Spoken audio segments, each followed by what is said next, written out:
গাজা উপত্যকায় ফিলিস্তিনি স্বাধীনতাকামী সংগঠন হামাসের প্রতিরোধের মুখে ক্রমেই দুর্বল, বিভ্রান্ত এবং কার্যত অসহায় হয়ে পড়ছে ইসরায়েলি সেনাবাহিনী। আধুনিক অস্ত্র, প্রযুক্তি ও নজরদারির নানা ব্যবস্থা থাকলেও মাটির নিচের গোপন যুদ্ধ কৌশলের সামনে তাদের শক্তি কার্যকরভাবে কাজে লাগছে না। হামাসের বিস্তৃত টানেল নেটওয়ার্ক, অসংখ্য গোপন ঘাঁটি এবং হঠাৎ আঘাত হানার পদ্ধতি ইসরায়েলি বাহিনীর জন্য দুঃস্বপ্নে পরিণত হয়েছে। এই বাস্তবতাকে স্বীকার করেছেন ইসরায়েলি সামরিক বিশ্লেষক আভি আশকেনাজি। তিনি বলেন, ফিলিস্তিনি প্রতিরোধ টানেলের বিরুদ্ধে ইসরায়েলি বাহিনীর তৎপরতা এমন যেন কেউ চামচ দিয়ে বিশাল সমুদ্র সেচে পানি তোলার চেষ্টা করছে। একই সঙ্গে তিনি গাজার যুদ্ধকে ইসরায়েলি বাহিনীর জন্য এক দীর্ঘমেয়াদী, ক্লান্তিকর এবং অত্যন্ত জটিল চ্যালেঞ্জ হিসেবে উল্লেখ করেন। সম্প্রতি ইহুদিবাদী সংবাদ মাধ্যম মা আরিফকে দেওয়া এক সাক্ষাৎকারে আভি বলেন, গাজার ভেতরে এখনো হাজার হাজার সুড়ঙ্গ চিহ্নিত করা যায়নি। আপনি যেখানেই পা রাখবেন সেখানেই হয়তো একটি গোপন টানেল রয়েছে। এই টানেলগুলো শুধু লুকিয়ে থাকার জন্য নয়, বরং হামাসের কৌশলগত আক্রমণের জন্য ব্যবহৃত হয়। হামাস তাদের অবস্থান পরিবর্তন করতে, অস্ত্র সরবরাহ করতে এবং সেনা স্থানান্তরের জন্য সুচারুভাবে এগুলো ব্যবহার করছে। প্রাথমিক ধারণার বিপরীতে হামাস এখনও তাদের সংগঠিত যুদ্ধ ক্ষমতা ধরে রেখেছে এবং তাদের বাহিনী এখনও অনেক শক্তিশালী এবং উচ্চ মনোবল সম্পন্ন।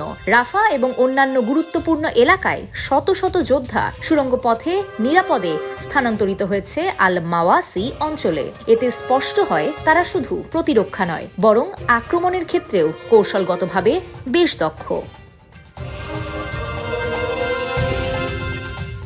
আশকেনাজি আরও বলেন, বাস্তবতা হলো বর্তমান পরিস্থিতি ইসরায়েলি বাহিনীর জন্য ভয়াবহ চ্যালেঞ্জ তৈরি করেছে। তারা এমন এক প্রতিপক্ষের মুখোমুখি যারা গেরিলা যুদ্ধ কৌশলে অত্যন্ত অভিজ্ঞ। হামাসের যোদ্ধারা সুড়ঙ্গ থেকে হঠাৎ বেরিয়ে গুলি চালিয়ে আবার অদৃশ্য হয়ে যায়। এটি দিনে বহুবার ঘটে, যার ফলে সেনাবাহিনী মানসিক ও শারীরিকভাবে বিপর্যস্ত হয়ে পড়েছে। এমন পরিস্থিতিতে প্রতিনিয়ত সতর্ক থাকা কঠিন হয়ে পড়েছে। সেনাদের ক্লান্তি, আতঙ্ক ও অনিশ্চয়তা দিন দিন বাড়ছে। ইতোমধ্যে ইসরায়েলি সেনাবাহিনীর রেডিও একটি প্রতিবেদন প্রকাশ করে জানায়, রিজার্ভ সেনাদের যুদ্ধক্ষেত্রে যোগ দিতে অনীহা বাড়ছে এবং এটি বাহিনীর মধ্যে বড় ধরনের ঘাটতি তৈরি করছে। প্রতিবেদনে আরও বলা হয়, দক্ষিণ গাজার রাফা এলাকায় বর্তমানে একমাত্র রিজার্ভ ব্রিগেড হল ব্রিগেড 205, যার মাত্র 60% সেনা এখনও দায়িত্বে রয়েছে। পর্যাপ্ত রিজার্ভ না থাকায় বড় আকারের অভিযান বিলম্বিত হচ্ছে।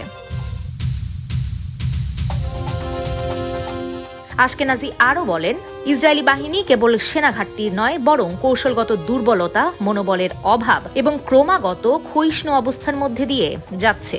এমনকি বৃহৎ বাহিনী পাঠানোর সিদ্ধান্ত এখন বিপজ্জনক হয়ে উঠেছে, কারণ এতে হামাস আরও তীব্র আক্রমণ চালাতে পারে এবং ইসরায়েলি বন্দীদের জীবন তখন হুমকির মুখে পড়বে।